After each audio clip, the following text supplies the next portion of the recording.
क्या हुआ बे? बेटा तो क्या पूछते क्या हुआ बे? साला पुष्पराज 5 रुपए का दे, झुकेगा नहीं साले। এই লো 10 টাকা।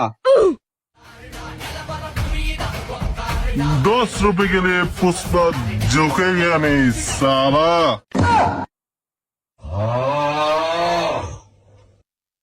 100 টাকা এখন তো ঝুঁকবি। 100 रुपए के लिए पुष्पा झुकेगा नहीं साला। খারো তুই। এই লো 700 টাকা। ঝুঁক সালা। पुष्पा नाम सुनते पावर समझे क्या? पावर नहीं, फायर है। 700 रुपए के लिए झुकेगा नहीं, डायरेक्ट सो जाएगा।